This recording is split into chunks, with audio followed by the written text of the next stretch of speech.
자, 다시. 그래서 이제 수리논술이라고 하는 것이 뭐 기본적으로 이제 교과적인 어떤 개념이나 원리에서 출발하고, 개념이나 원리에서 출발할 때 학생들이 오히려 이런 부분에 취약한 경우들이 많아. 우리들이 잘 알고 있는 것 같지만 사실 우리가 세부적인 어떤 개념에 대한 내용은 알고 있지만은 조건이라든지, 사실 문제 풀거나 할 때 수리 문제 풀다가 실수가 잦은 경우들이 문제상에서 조그맣게 붙어있는 어떤 조건이나 문제의 조건이나 이런 요소들을 놓쳐가지고 실수하는 경우들이 꽤 있잖아. 그치? 놓치는 경우도 있지만 그 개념에 대한 뭐 부등식의 어떤 조건이 주어졌다 하면 그 부등식에서 과연 등호가 들어가느냐 안 들어가느냐 이런 개념들이 애매한 경우들도 있거든. 응? 그래서 그런 부분들에 대한 것들을 확인하는 문제이고, 그런 것들을 주로 구성되어 있고, 또 수식이나 그림이나 그래프 같은 것들까지도 다양하게 활용한다.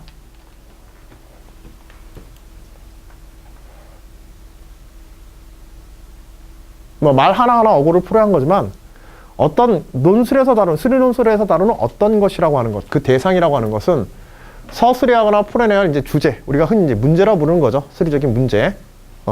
물론 이제 이런 문제들도 어떤 단순한 하나의 질문으로만, 하나의 뭐 단편적인 어떤 답변을 요구하는 그런 질문들이 아니라 문제 하나에, 큰 문제 하나에 여러 가지 질문들이 동시에 들어가 있는 경우들도 있고, 해석하기에 따라서는 하나의 답변이 될 수 있고 여러 가지 결론으로 다룰 수 있는 답변도 최근에는 그런 문제가 적기는 하지만, 문제의 해석이라고 문제 자체에 대한 어떤 해석이나 이런 것들도 꽤 까다로운 경우들이 있어. 그리고 이런 것들은 주로 어디에서 재심이나 논제의 분석을 통해서 우리가 어떤 것을, 이 문제가 어떤 것을 다루고자 하는지 이것들을 파악을 해야 돼요. 다뤄야 되는 문제의 주제를 얘기하는 거야. 자, 논리적 구성이라고 하는 것, 마지막 부분이죠. 올바른 논증 구조라고 하는 것으로서 주장과 근거, 뭐 이건 잊지 말아야지. 어떤 하나의 수식, 우리가 수식으로 표현하는 A 이퀄 B라고, A 이퀄 B면 B 이퀄 C다. 이것만 보더라도 하나의 조건과 근거와 결론과의 관계들이 연결되어 있죠. A 이퀄 B고 B 이퀄 C면 뭐야? 조건이지. 이것을 근거로 해서 뭐가? A 이퀄 C라고 하는 주장을 펼치게 되는 거죠. 그치? 수학적 관계의 식들은 우리가 문제를 풀다 보면 연장에 수능 문제 풀고 하다 보면 수식 해가지고 막 풀어가지고 끝에 결론 답 딱 쓰잖아. 그치? 그래가지고 답안 체크 딱 하는데, 문제는 논술 답안은 절대 수식 해가지고 결론 딱 나는 이런 답안만 있는 거는 아니고, 이런 답안은 오히려 굉장히 적습니다. 뭐가 들어가야 되면 수식. A라는 수식과 B라는 수식이 C라는 수식을 이끌어내고 있다 라고 한다면 A, B, C 사이에는 첫 번째 수식과 두 번째 수식과 세 번째 수식 사이에는 인과의 관계가 성립하지. 그치? 그럼 어떤 게 원인의 식이고 어떤 게 결론의 식인지 이런 상호관계들을 설명을 해줘야 돼. 그래서 수식 논술 답안에서는 수식 사이에도 뭐가 들어가게 돼 있어? 문장의 서술이 들어가게 돼 있어요. A가 B이고 B가 C이므로 A 이퀄 C이다 라고 하는 그런 서술적 요소들이 들어가서, 알겠지? 이런 것들이 기본적인 이제 문장 사이에서, 수식 사이에서의 수학적인 논리적 구조를 만들어 주는 거고, 또 증명법에서 다루게 되는 귀류법이나 수학적 귀납법, 뭐 배리법, 여러 가지 증명법이라고 하는 것들은 그것 자체가 하나의 논리적인 구조를 가지고 있는 거야. 예를 들어서 귀류법 같은 경우는 어때? 귀류법 같은 경우는 논증법으로서 귀류법은 논증법의 그 귀류법의 구조만 맞추면 무조건 논리적인 게 바탕에 싹 깔려버리게 돼요. 논리적 구조를 아예 체계화시켜 놓은 게 논증법이야. 그러니까 그것의 형식만 따라가면은 결론은 무조건 참인 게 되는 거야. 옳은 게 되는 거야. 근거가 완전하게 갖춰지고. 귀류법 같은 경우는 부정명제 만들잖아. 그치? 그쵸? A가 B다라는 걸 설명하기 위해서 만일 A가 B가 아니라면, 이런 식으로 해가지고 A가 B가 아니라면 뭔가 문제가 발생한다. 그러므로 A는 B다 라고 이렇게 주장을 하잖아. 이 구조만 그대로 따라가도 어떻게 되게 돼? 실제로 이렇게 해서 마지막에 결론이 나온다면 이거는 중간에 어떤 의심할 여지 없이 어때? 논리적으로 완전한 결과가 되는 거지. 그치? 언어적인 어떤 연결, 인과관계에 의한 어떤 결론들도 있지만은 그 인과관계들이 아예 경직화돼가지고 규격화돼가지고 우리 틀로 만들어진 것들이 있어. 그런 논증법적 구조까지도. 수학적 기납법으로 문제 풀어라. 문제에서 요구하면은 설명해라 라고 하면 반드시 수학적 귀납법에 제대로 된 틀에 맞춰서 여러분들이 논리적 구조를 갖춰줘야 되는 거예요. 그냥 읽고 넘어가면 넘어갈 수 있지만 그런 의미들을 포함하고 있다. 그런 걸 굉장히 중요하게 평가한다는 거야. 최초의 정의에 들어있는 그런 요소들이 실제로 논술 답안에서 평가자들이 평가하는 중요 요소들이 어떤 것들인지를 지금 얘기하고 있는 겁니다. 만약 그냥 뭐 EMS 가려면 언어 시간에 공부하는 게 낫지, 그치? 사전 놓고. 자, 적절한 서술. 물론 여기 서술에는 단순한 글쓰기뿐만 아니라 사실 자연계 학생들이 특히 수리논술을 공부해서 수리논 답안 쓰는 학생들이 정말 답안 쓰기 힘들어요. 왜? 답안에 뭐 들어가? 금방 얘기했지만 언어적인 설명 들어가야 되지. 수식도 써야 되지. 필요하면 뭐도 들어가요? 그림도 들어가야 되고 그래프도 들어가야 돼요. 다 쓸 수 있습니다. 알겠죠? 용만 안 쓰시면 돼요. 다 쓸 수 있어요. 설명에 필요한 도구들은. 인문계 또라이들은 쓸 거 없어. 서술만 잘 쓰면 돼. 일단 쓰기는. 그렇잖아. 근데 우린 수식 쓰고 수식 사이에다가 말 집어넣어야 되지. 필요하면 그림 그려야 되지. 그림과 수식을 갖다가 수식 내용들을 연결시켜 설명해야 되지. 기호화해야 되지. 의미들을 기호화해서 수식으로 나타내야 되지. 굉장히 많은 작업들을 한단 말이야. 실제로 답안 작성에서도 서술이라고 해도 여기서는 단순한 서술이라고 표현하지만은 수학적 서술에서는 상당히 많은 요소들이 다양하게 들어갑니다. 문제가 다양한 형식으로 출제되듯이. 자, 뭐 수리논술 문항에 구성해가지고 요거는 이제 논술 문항해가지고 혹시라도 여러분들이 논술에 대해서 논술 문제에 대해서 처음 접한다고 한다면 혹은 접한 경험이 적다고 한다면 논술 문항이 도대체 그러면 어떻게 만들어져 있는지 그 형식적인 요소를 한번 보자는 겁니다. 첫 번째 제시문, 그 다음에 두 번째 문제 딱 단결한 단순 구조야. 알겠지? 그러나 여기서 정리하게 단순 구조지 실제 요 안에는 이제 뭐 문제 자체는 뭐 말할 필요 없지. 제시문이라고 하는 것은 여러분들 뭐 문제 뒤쪽에 뭐 아무데나 페이지를 펼쳐보셔도 좋아요. 그러면 뭐 기본 예제니 뭐 연습 예제니 뭐 해가지고 이런 식으로 쭉 있는데 문제의 맨 위에 보시면 간단한 문제의 조건이라든지 혹은 문제를 푸는데 필요한 어떤 수학적 원리들을 아예 주는 그런 약간의 설명의 문구들이 가, 나, 다 혹은 독립적인 박스 안에 이렇게 표시된다든지 혹은 문제 앞에 조그맣게 이렇게 붙어 있다든지 이런 식으로 다 붙어 있을 거야. 이런 부분들이 다 제시문이 되게 돼요. 예를 들어서 24페이지 한번 보세요. 뭐 아무데나 펴놨더니 각자 다른 페이지 피면서 다른 거 보고 있어가지고 24페이지 보면 연습 예제 보면은 연습 예제 3 보면은 맨 위에 네모 박스 안에 들어있는 게 이게 뭐야? 이게 제시문이야. 알겠지? 그 다음에 문제 1, 문제 2, 문제 3 해가지고 여기에 뭐 솔루션 스텝 뭐 해가지고 한 거는 여러분들에게 조금 앞부분에서는 논술 문제 아직 익숙하지 않은 상황에서는 아무래도 단계별로 접근해가는 게 조금 이제 곤란할 수가 있어서 아예 그냥 요거는 해설 겸 해가지고 여러분한테 이런 식으로 한번 생각해 봐라라는 어떤 방향을 주기 위해서 제가 그냥 넣은 거고요. 실제 문제는 거기 문제 1 바로 밑에 있는 것, 문제 2 바로 밑에 있는 것 이런 것들이 이제 문제들이야. 흔히 이제 논제라고 얘기도 해요. 이 교재에서는 이제 다 문제라고 이렇게 용어를 통일시켰지만 실전에서 이제 논제라는 표현을 쓰기도 하고 문항이라는 표현을 쓰기도 합니다. 그래서 일단은 그 앞부분의 제시문의 내용들은 보통 논제의 이해를 돕기 위한 내용 또는 문제를 풀기 위한 자료들 그리고 여기에 추가적으로 문제를 푸는 조건 이런 것들까지 들어가 있는 경우들도 있어. 알겠지? 제시문의 종류와 구성은 굉장히 다양하다. 다만 분명한 것은 제시문은 문제를 푸는 어떠한 배경이 되어진다. 그리고 하나의 소문항이 아니라 전체 문제가 가지고 있는 어떤 흐름이나 조건들을 주는. 알겠지? 어떤 때는 약간의 이 제시문도 종류가 굉장히 많아요. 사실은. 만일 문제가 굉장히 어려워서 비교과적인 문제로 간다. 교과상에서 안 배운 정의와 개념을 풀어야 된다. 그러면 문제의 제시문에서 아예 교과적 개념을 줘버리는 경우가 있어. 그 정의에 대한 설명. 그걸 가지고 어떤 문제를 풀 수 있는가, 예시, 이런 것까지 아예 다 주고. 문제에서는 그런 문제들은요, 특징이 있어요. 제시문만 제시문의 구조라든지 제시문의 종류 이런 걸 좀 알면은 어떤 요령이 생기냐면, 만일 금방 설명한 것 같은 이렇게 정의나 예시 이런 것들로 돼 있는 문제 있잖아. 1번 문제는요, 무조건 그 개념에 대한 확인이에요. 즉, 예시를 통해 가지고 여러분들이 개념에 있는 걸 그대로 적용해서 푸는 거야, 그냥. 그리고 2번 문제는 그렇게 풀어낸 문제 가지고서 일반화하거나 이런 단계대로 분명히 구성돼요. 그러니까 이런 문제들은 제시문 읽을 때 거기에 나와 있는 예시를 잘 읽고 1번 문제에서 그 예시의 과정들을 그대로 적용해서 풀거나 약간의 조건에 따른 손질만 해주면 바로 문제가 풀리도록 돼 있어요. 다만 어디가 어렵겠어요? 제시문 읽는 과정에 시간이 많이 걸립니다. 모르던 거니까, 새로 배우는 거니까. 공부를 새로 해야 되거든. 시험 시간에 제시문을 읽고. 우리가 교과서에서 많이 알고 있는 수학적 이론들, 뭐 평값 정리라든지, 잘 모르나? 평값 정리? 많이 알지? 그치? 많이 알고 있는 평값 정리, 이런 이론들은 나와 있으면 그냥 쓱 하고 넘어가도 돼.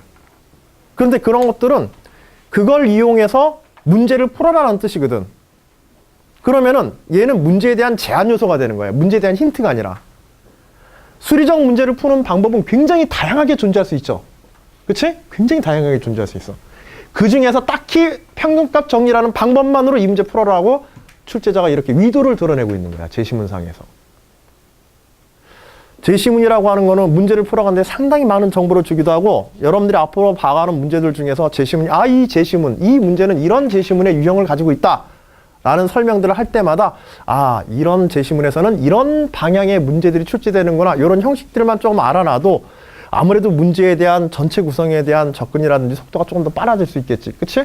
그런 것도 우리가 봐나가는 과정에서 얻어야 될 것들이야. 자, 뭐 조건이 되는 경우도 있고, 이것들은 이제 문제 중에서 조금 더 이제 구체적으로 보더라고요. 문제풀이의 기본적인 상황이나 배경을 이제 서술해 주기도 한다. 문제풀이 상황이나 배경에서 가장 많이 등장하는 인간이 누구게요? 철수. 또, 그치, 영희. 철수 사고 치면 영희가 맨날 도와주잖아. 근데 요새는 그 기존의 틀을 깨고요, 철수랑 영희랑 같이 사고 치는 경우도 꽤 많아요. 둘 다 틀려. 그리고 이제 성균이라든지, 진짜 성균이 많이 나와. 성대 문제, 성균관대학교 문제에서. 여러분도 그거 별거 아닌 것 같잖아. 근데 서강대는 조금 그래. 이름이 서강이면 좀 이상하잖아. 근데 서강대는 신촌에 있거든. 그러니까 문제의 배경이 신촌인 경우가 많아. 신촌 4거리, 신촌 5거리, 신촌 4거리에서. 그거 성균이가 나오는 그 문제, 성대 문제 있잖아. 그거 잘 받으면은 그것도 잘 생각해봐. 성균이는 똑똑할까 멍청할까? 똑똑해요. 그치. 왜? 성균이니까 똑똑한 거야. 성균이니까 똑똑해. 그러니까 성균이가 제시문에서 뭐하고 문제에서 뭐한다. 그러면 맞아 틀려? 맞아요. 일단은 맞다고 생각하고 성대 문제는 푸는 거야. 자기들 이름이 걸렸거든. 그것도 유령이야. 실제로 그랬어. 여태까지 한 번도 성균이가 잘못한 적 없어. 엄청 똑똑해요.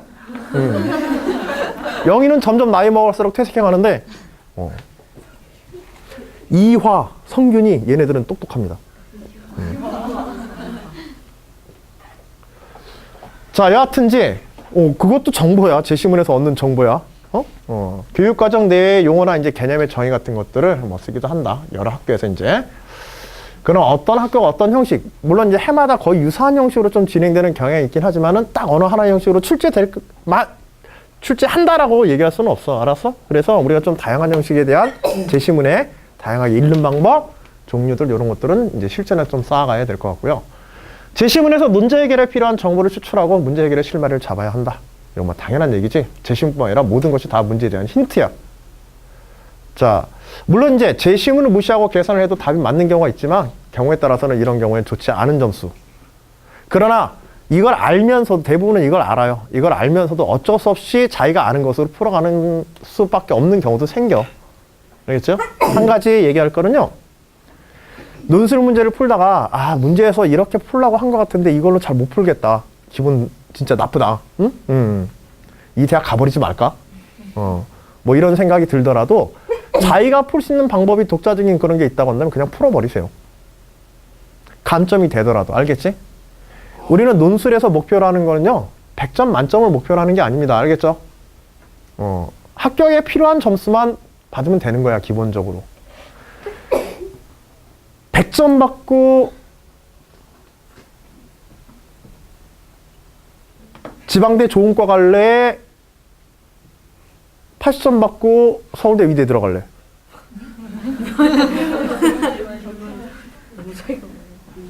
이거 비유가 좀 그런가? 뭔 얘기인지 모르겠어? 우리한테 필요한 거는 어느 학교든지 거기에 만점 받을 필요는 없단 말이야. 알겠지? 여러분들이 수시에서 논술 전형으로 지원하는 거는 대부분 상향 지원을 목표로 해요. 이거 이 전형의 구조가 그렇게 돼 있어요. 학생부 교과 종합전형 지원하는 학생들은 함부로 상향 지원이 힘들단 말이야. 자기의 어느 정도 라인을 알기 때문에. 그치? 내신이 어느 정도 선이 안 되면 좀 힘들어 하잖아. 근데 논술은 그걸 뛰어넘을 수 있단 말이야. 한 번의 시험으로. 정시도 그래. 정시도 꾸준히 수능 직전까지 모의고사를 쭉 보면서 자기의 능력이나 평가의 어떤 선들이 어느 정도 라인이 정해진단 말이야. 그러니까 정시에 어느 정도 갈 것이라고 예상되어지지. 그치? 그러면 그거보다 상향해서 수시에서 쓸 수 있는 기회를 누가 줘? 논술에서 한번 도전할 수 있는 한 번의 시험으로서 여러분들에게 기회를 줄 수 있는 것들이 있단 말이에요. 그러다 보니까는 논술이 좀 보완적인 요소, 타 전형에 대해서 기본적으로 보완적인 요소와 상향 지원의 성향들을 많이 띄어. 그래서 사실 논술 합격자가 굉장히 적을 수밖에 없어. 기본적으로 자기 능력에 대해서 약간의 상향 지원, 약간의 상향 지원 성향을 띠다 보니까 도전적인 의미가 강하기 때문에 6개 지원에서 하나 합격하면 진짜 제대로 되는 거야, 논술은. 그러다 보니까는 대부분 어디에서 걱정을 하게 돼? 커트라인에서 걱정을 하게 된단 말이야. 만점을 받고자. 만점 받고 논술로 장학금 받게 돼. 이게 미친 짓이에요.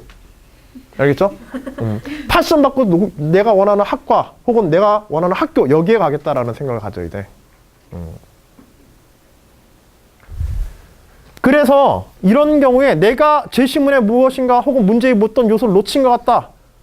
아, 나 문제 놓쳤어. 빵점짜리야 라고 생각하시면 절대 안 된단 말이야. 알겠지? 필요한 만큼의 점수만 받으면 돼. 답이 안 나와도 답안 써도 돼요. 답이 결과가 안 나온다 하더라도 과정의 논리적인 구성이나 문항에 대한 어떤 기본적인 방향성을 파악하고 흐름을 파악했다면 아, 이런 식으로 풀면은 아마도 나올 겁니다. 채점관 네가 해보세요.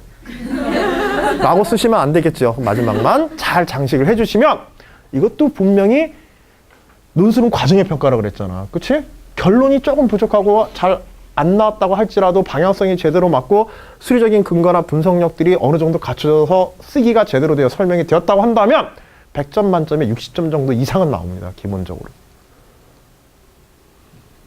여러분들 이제 여학생이라 수능 끝나고 나서 나중에 지금 운전면허 가지고 있는 사람 있나? 아주머니 운전면허 가지신 분 없어요? 남학생들은 이제 수능 끝나고 운전면허 많이 따거든?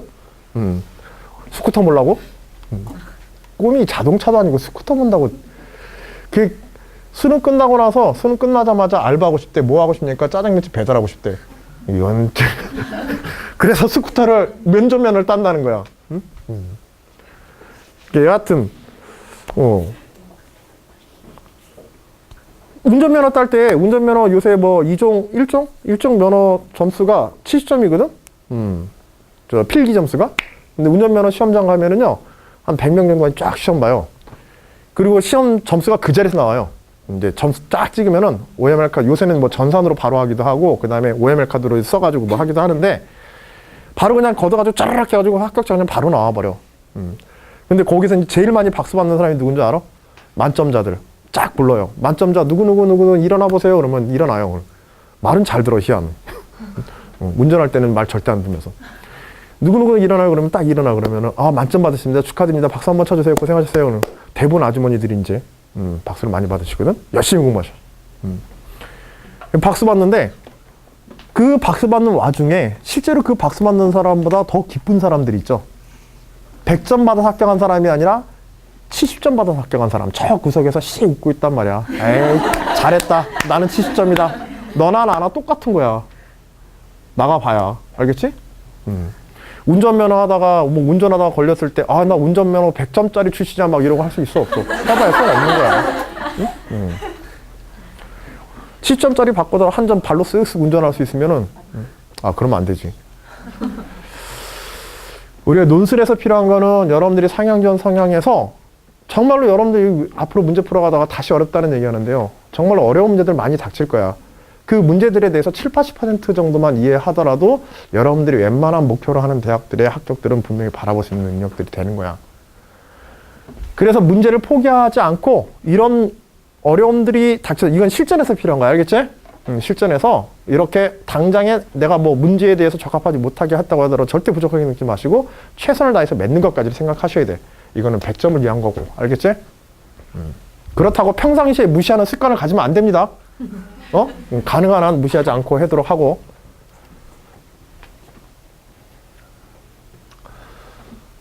보통 제시문은 논제 앞에 제시나 논제 뒤에 제시되거나 별도의 제시문이 제공되지 않는 경우도 있다. 뭐 시립대나 이화여대 같은 경우 이게 무슨 얘기냐면 그냥 문제만 출제돼요. 그런 경우는 제시문 없이 그냥 나오는 경우도 있어. 알겠지? 그 시험 보다가 말고 선생님 제 답안지가 문제지가 이상해요. 제시문이 없어요. 그러고 나오는 학생이 간혹 있단 말이야. 진짜야. 그냥 나오는 대로 풀면 되는 거야. 알겠지? 실제로 오류가 좀 있다고 하더라도. 분량이라든지 이런 것들은 뭐 생각할 건 없고요. 사실 상위권, 요새 상위권 대학 약간 성향 얘기하면요. 분량에 있어서 상위권 대학, 연대, 고대, 한양대 이런 학교들 있지? 성대 이런 학교도 수리논술 문제들 보면 예전보다는 제시문의 분량이 상당히 적어요.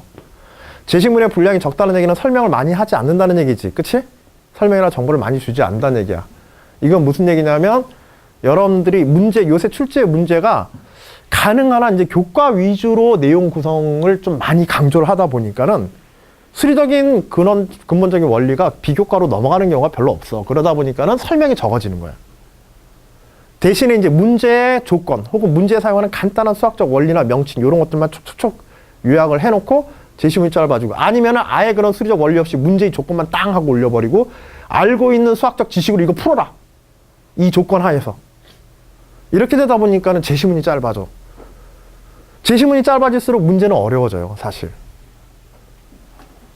그런 성향이 조금 있긴 있어. 전체적으로, 전반적으로. 그리고 시험 시간도 예전보다 많이 줄어들었고. 예전에 서울대는요, 5시간 동안 시험 봤어요, 논술 시험을.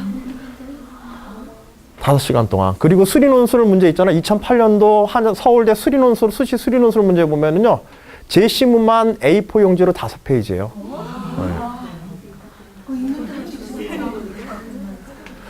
근데 그거는 1시간 동안 풀어야 돼. 왜냐하면 뒤에 물리, 화학, 생물까지 다 풀어야 됐거든, 그때는. 선택이 아니라, 과목 선택이 아니라. 뭐 서울대, 지방대 티내는지 몰라도, 서울 지방대잖아. 여하튼 이제 학교마다 그런 차이는 있지만, 요새는 뭐 이제 제시문에서 길게 설명하는 경우들은 많이 없고, 물론 그런 특징을 그대로 간직하고 있는 학교들도 있어. 인하대라든지 아주대, 이런 학교들은요, 자연계 공학계열에서는 굉장히 꼭 상위권으로 쳐주는 학교들인데 이런 학교들, 항공대 이런 학교들을 보게 되면은요, 이 학교들은 아직도 이제 제시문이 수학적인 설명이라든지 이런 것들, 그 다음에 약간의 비유과적인 개념 확장 이런까지 친절하게 주고 제시문 그런 것들은 이제 또 제시문 분석 시간이 좀 더 길어지겠지. 그 학교마다 그런 스타일을 좀 익숙해질 필요도 있어. 자기가 지원한 학교가 어느 정도 정해지고 나면 이 학교들은 내가 지원한 학교는 제시문을 조금 더 충실히 보는 분석하는 연습을 좀 많이 해야겠구나. 이런 것들 보면서 하는 거야, 나중에. 자, 문제. 논술 문제로 논해야 되는 대상으로서 무엇을 어떻게 써야 하는지를 출제자 수가 수험생에 요구하는 사항들을 서술하고 있다. 무엇을 직접 요구하는 것. 어떻게, 어떤 방향으로, 어떤 조건 하에서. 요거는 문제의 구조 속에 들어있어. 요거 어떻게 하라는 거 지금 말하면 잘 몰라. 알겠지? 나중에 문제 보면서 이런 것들은 얘기합시다. 자, 논제에는 구체적인 서술어를 통해 무엇을 답변해야 하는지 밝히며 측정 가능한 기준이 제시되어 있다. 뭐 이런 걸 해야 점수 주겠다. 뭐 간단한 그런 얘기라고 생각하시면 되겠고요. 최근 많은 대학들이 하나의 문제를 몇 개의 소문항으로 세분하거나 연계하여 출제하고 있다. 가장 큰 특징이에요. 논술 문제 제일 중요한 특징이 여기 있어요. 뭐냐면 논제들이 떨어져 있지 않고 연결되어 있습니다. 1번 문제 푼 거 가지고서 2번 문제 풀고 2번 문제 푼 거 가지고 3번 문제 풀고 1, 2, 3번 종합해서 4번 문제 풀고 논제 출제자가 원하는 건 4번 문제란 말이야. 한 번에 학생들한테 풀려고 그러면 못 풀어요. 고등과정에서 절대. 그래서 친절하게 이 복잡한 문제를 풀어가는 과정을 단계별로 나눠서 문제를 출제시켜 놓은 거야. 물론 모두 다 이런 경우들만 있는 것이냐면 이런 식의 구성을 만들 수 있는 건 논술 문제만이 할 수 있는 거야. 수능 문제가 이런 식으로 나오진 않지. 그치? 내신 문제가 이런 식으로 나오진 않는단 말이야. 아까 전에 제가 귀류법 얘기 잠깐 했는데요. 귀류법의 가장 중요한 특징 중에 하나가 뭐냐면요. 문항 간 연계성이에요. 나중에 귀류법에서 예시로 하겠지만은 자, 루트 5가 유리수가 아니다 라는 것을 증명하라고 한다. 그래서 귀납적 가정을 루트 5가 유리수이다 라고 귀납적 가정을 했다. 자, 이 가정이 뭔가 모순된다는 걸 보이고자 하는 거지. 문제가 있다. 그치? 그래서 루트 5를 서로서인 정수 P분의 Q의 꼴로 나타냈다. 만일 유리수라면 이렇게 나타내야 된다. 뭐? PQ는 서로 공약수가 존재하지 않는 정수여야 된다. 모든 유리수라면 이렇게 표현돼야 되니까. 이렇게 표현할 수 있어야 되니까. 약분 다 해서. 그래서 루트 5P 이퀄 Q 해서 5P의 제곱 이퀄 Q의 제곱. 그래서 Q가 반드시 5를 약수로 가져야 된다. 제곱수이기 때문에. 제곱수인데 소수 하나를 포함하고서 있죠. 그러면 이 수 자체가 반드시 5를 약수로 가지고 있어야 되지. 그치? 자, 근데 Q를 OM으로 표시하면은 Q를 OM으로 해서 여기다 다시 대입해서 여기다 대입할까? 여기다 대입해서 약분시켜버리게 되면 5P의 제곱은 25M의 제곱이 되어서 약분해가지고 다시 P 역시 5의 배수가 되어진다. P와 Q는 서로서라고 했는데 공약수 5를 가지게 되므로 있을 수 있다 없다? 없다. 그러므로 루트 5는 유리수가 아니다. 나중에 귀류법에서 이 시간은 뺄 겁니다. 알겠죠? 지금 했으니까. 자, 요게 1번 문제예요. 1번 문제야. 자, 2번 문제가 뭐냐면 2번 문제가 루트 7 마이너스 루트 5가 유리수가 아님을 보여라. 이게 두 번째 문제예요. 자, 첫 번째 문제를 활용한다 그랬어요. 어떻게 활용해야 될까요? 이걸 다시 유리수라고 가정하고 요거를 P분의 Q로 다시 놓을까요? 이럴 필요가 없다는 거예요. 정말로 문제를 활용한다는 것을, 논술 문제에서 문제를 연계성을 활용한다고 하는 것은 이런 식의 형식적인 요소를 그대로 따온다는 게 아니야. 얘가 유리수라고 한다면 그냥 유리수 A로 놔버리면 됩니다. 유리수 A로. 루트 7 마이너스 루트 5를 여기 좀 지울게요. 뭐 하냐면 루트 7에 대해서 정리해 주는 거예요. 루트 7 이퀄 루트 5 플러스 A. 양면에 제곱하면 7 이퀄 25 플러스 2 루트 5, 5 루트 2, 아니 2 루트 5의 A. 그치? 맞지?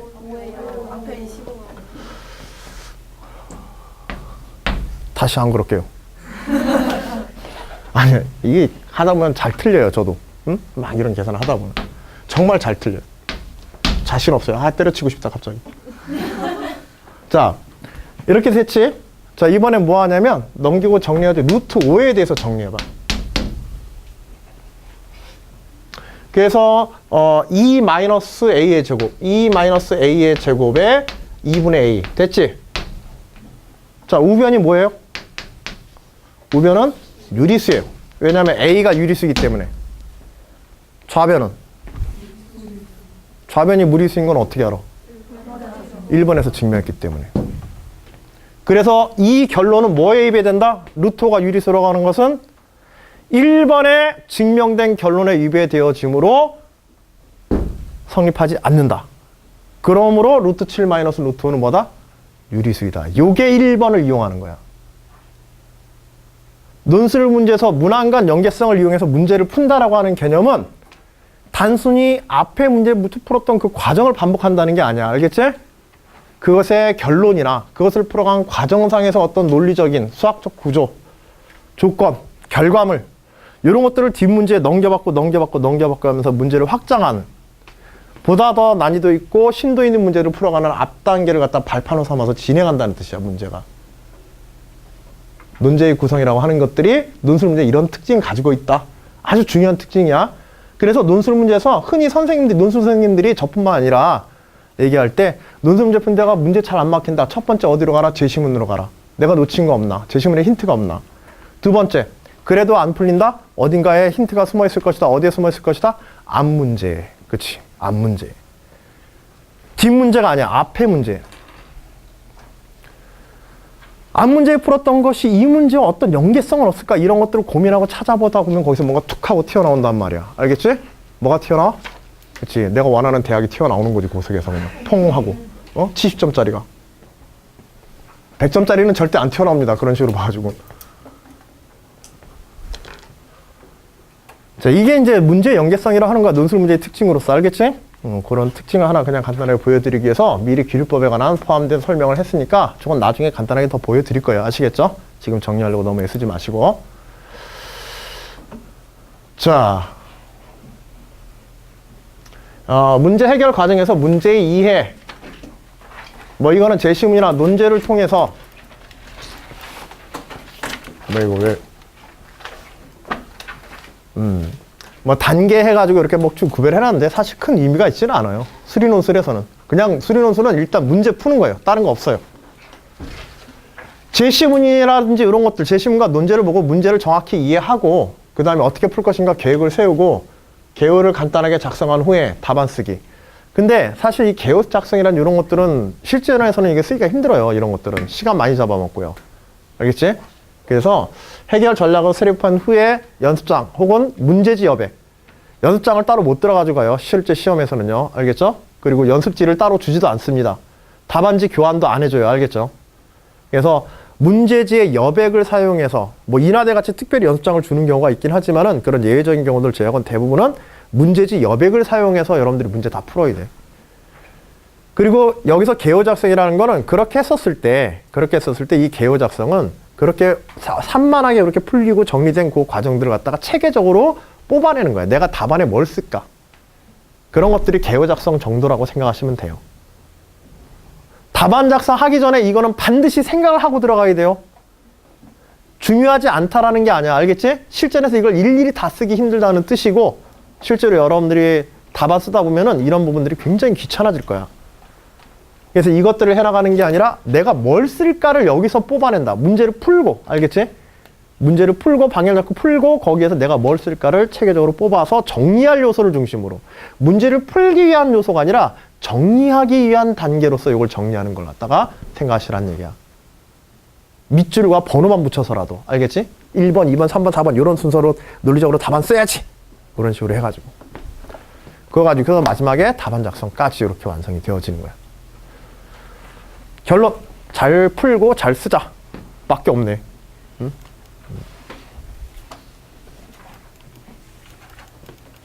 자, 요거는 앞에서 이제 반복됐던 얘기들입니다. 뭐 제시문이 예시가 있는데, 요거는 이제 성균관대 문제로 성균이가 풀었던 문제일 거야 아마. 성균관대 문제 예시인데 여기서는 우리는 보지 맙시다. 요거는 알겠죠? 뭐 중요한 수학적 문제이기는 하지만은 나중에 이제 본문의 내용에서 볼 내용이지 여기 뭐 문제 예시로 보기에는 조금 이제 부담스러워서, 요런 잘난 문제도 있다라고 보여드리고 제 잘난 척을 좀 하려고 그랬더니 안 먹힐 것 같아서.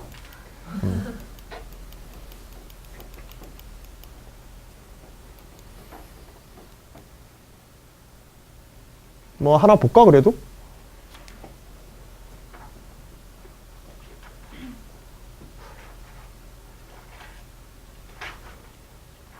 성대 문제에서 출제했던 문제인데 뭐 제시문과 문제의 구성, 문제 해결 과정 이런 거 하나 샘플을 보여드리려고 뭐 한 것뿐이야. 요거는 오늘 중요하게 볼 거는 이제 뒤에서 답안 작성이 나오고 오히려 이게 아니라 함수 fx에서 코사인 제곱 x, 코사인 x의 제곱 마이너스 1 플러스 x의 제곱이 0보다 크거나 같다. 이거 좀 잘못됐네. 코사인 x의 제곱이에요. 이것이 0보다 크거나 같다는 것을 이제 보여라. 요거거든. 요 문제를 딱 보고 이 문제가 무엇을 요구하는 문제인지는 당연히 눈에 보이지. 부등식으로서 보이지. 근데 이건 보이는 걸로 그냥 끝내서는 안 돼. 그러면 도대체 함수 fx에 대해서 우리는 뭘 하라는 걸까 이거? 함수 fx가 0보다 크거나 같다. 교과적 과정에서는. 뭐 당연히 여기 미분 나와 있으니까. 그래프 개요. 좋습니다. 그래프 개요. 또 그치. 최대가 아니라 그치. 함수의 최소값이 뭐다? 그치. 0보다 크다. 크거나 같다. 이걸 설명하라는 거지. 그래서 미분을 통해서 체계적으로 여러분 교과상에서 배운 그런 과정들로서 1차의 미분 통해서 계산해 본 거야. 2x sin 2x f 더블 프라임 x 2 2 코사인 2x 했더니 얘는 부호를 잘 모르겠어. 그치? 2x sin 2x 가지고는. 왜냐면 x가 0과 1 사이일 때 애매해지니까. 그치? 그 대소관계가 0과 2분의 1 사이에 있을 때. 그러나 요거는 확실하지. 그치? 얘는 어쨌든지 간에 0보다 크게 돼. 자, f 더블 프라임 x가 0보다 크거나 같다라는 거는 어떤 의미를 줄까, 수학적으로? 아래로 볼록이다. 두 가지. 이런 것들이 이제 있을 거 아니야. 두 가지가 있는 거야. 아래로 볼록이다라는 것과, 그치. f 프라임 x가 어떤 함수이다? 증가함수이다. 도함수도 함수다. 그래서 도함수의 1개 도함수, 즉 2개 도함수는 1개 도함수에 대한 증감을 표시한다. 두 가지로 해석해야 돼. 함수의 최대 최소 문제를 다룰 때는요, 위로 아래로 볼록, 이거보다 중요한 게 f 더블 프라임 x에 대해서 위로 아래로보다 중요한 게 f 프라임 x가 즉 접선의 기울기가 증가하느냐 감소하느냐, 이게 더 중요한 해석인 거야. 실제로 논술 문제에서는 그게 훨씬 더 많이 쓰여. 그래서 f 프라임 x가 증가함수다. 자, f 프라임 x가 증가함수인데 여기 함수에다가 f 프라임 제로를 대입해 봤더니 0이에요. f 프라임 제로를 갖다 기준으로 삼으려고 하는 거야.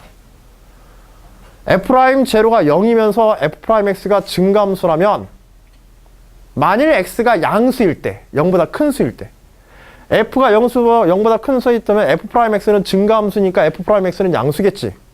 f 프라임 x가 증가함수인데 f 프라임 x 0이 0이니까 x가 0 이상에서는 f 프라임 x는 양이 되는 거야.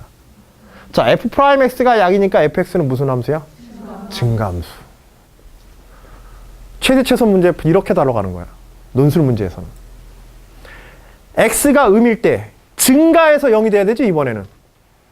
그렇잖아. x가 음일 때는, 그쵸?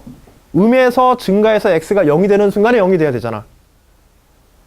그러니까 f 프라임 x가, f 프라임 x는 x가 음일 때는 뭐 해야 돼? 같이 음이어야 돼. 그러다가 증가해서 0일 때 0이 돼야 돼. 증가해야 되니까. f 프라임 x가 증가함수니까. 그래서 x가 음일 때 f 프라임 x는 뭐다? 음이 되어지죠. 요 구조 기왕 얘기 안 했으면 모르는데 하니까는 잘 한번 봐두세요. 요새 문제에서 상당히 유행하는 형태의 문제야. 응? 문제 분석 과정이야. 함수 분석 과정. f 프라임 x가 0보다 작다. 그러면 fx는 뭐야? 무슨 함수? 그치, 감소함수. 자, 거기다가 f 제로도 뭐야? f 제로도 0이야. 0을 중심으로 해서 0보다 클 때는 증가함수고 0보다 작을 때는 감소함수야. 그리고 f 제로는 또 제로야. f 제로는 제로야. 그 다음에 음일 때는 무슨 함수야? 감소해서 0이 되는 거야. 그치? 음일 때는 여기가 음이잖아. 음일 때는 감소해서 0이 되고, 그 다음에 0보다 클 때는 증가해버리지. 그러니까 f 제로 이퀄 제로가 무슨 값이다? 함수 fx의 최소값이다. 그러므로 fx는 0보다 항상 크거나 같다. 끝. 하게 되는 거예요. 이런 식으로 풀고 설명하고 체계적으로 정리하고 여러분들 교과상에서 있는 1개 도함수, 2개 도함수, 그것의 부호에 따른 양음에 대한 판단, 이런 것들이, 이런 단편적인 이 질문 하나에서도 그런 것들이 전체가 다 포함되어서 문제를 해결하는 걸 다 보여줘야 돼. 이 설명을 요걸 왜 조금 빼려고 하냐면, 처음에 이거 하면은 학생들이 논술 못하겠다고 가버리거든. 나는 조금 더 잡고 싶어서 한 2교시쯤에 갔으면 좋겠는데 1교시에 가서. 자, 여하튼지 이런 체계성 문제라는 게 논술 문제라는 이런 거고, 논술 문제를 푼다라는 과정이 이런 것들이야. 알겠지? 정리하고 쓰고, 물론 이때 답안상에서는 이 중간중간에 어떤 서술적 설명이나 수식과 내용 간의 상호관계를 갖다가 언어적으로 풀어 써줘야겠지? 연결시켜주고. 필요하다면 이제 그래프도 그리겠지. 최종적인 어떤 결론까지. 문제 2는 보지 맙시다. 그냥 파파박. 자, 일단은 간단한 이제 수리 논술이라는 게 무엇이고 우리가 뭘 해야 되는지 개념적으로나마 이제 개괄적으로 좀 살펴봤고요. 마지막에 논제 하나 놓고서 어떤 논제를 우리가 논제를 놓고 수리 논제를 놓고 풀어간다는 것이 교과적 어떤 과정들을 이용해서 문제를 해결하고 풀고 설명해가는 그런 논리적인 구조나 체계성을 가진다는 것이 어떤 것인지 그런 예시 하나 정도를 간단하게 보는 시간이었다고 생각해 주시면 좋겠어요. 알겠죠? 조금 앞으로 좀 힘들겠지만 이런 과정들을 꾸준히 쌓아서 여러분들이 이러한 문제들에 지금 여러분들이 어려워하는 것처럼 다른 학생들도 똑같은 상황에서 출발하거든. 논술은 기본 교과 과정이 아니잖아. 그치? 똑같이 안 하고 있는 상황에서는 오히려 너무 굉장히 잘하는 학생도 시작하는 출발점 논술에서 똑같아요. 아무리 잘하는 학생들도 기본적으로는. 나중에 이제 그 자신이 가지고 있는 배경적인 어떤 수학적 역량에 따라서 얼만큼 더 잘 나갈지는 논술도 추후에 결정되는 거야. 수능 공부 해나가면서 기본 베이스 하나하고 내신으로 여러분들이 그동안에 해왔던 학들을 확실하게 다져가면서 베이스 깔면서 거기에 논술 가지고 확장시켜가지고 최종적으로 이제 8, 9월달, 10월달 가서 시험 보고 결정 나는 겁니다.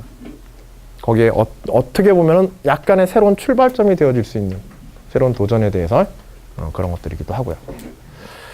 자, 지금 4시 정각이니까요. 잠시 쉬었다가 4시 10분에 오늘 이제 마지막 다룰 내용 제 3교시에 그러면 구체적으로 간단한 문제 하나를 놓고 이제 수리 논술의 답안 작성이 어떠해야 되는지 그 쓰기 연습이라든지 이런 것들 한번 해보도록 합시다. 알겠죠?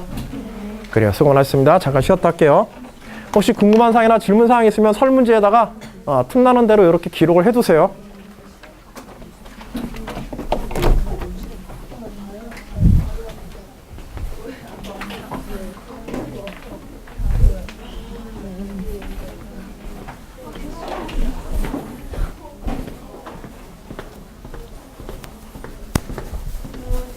네.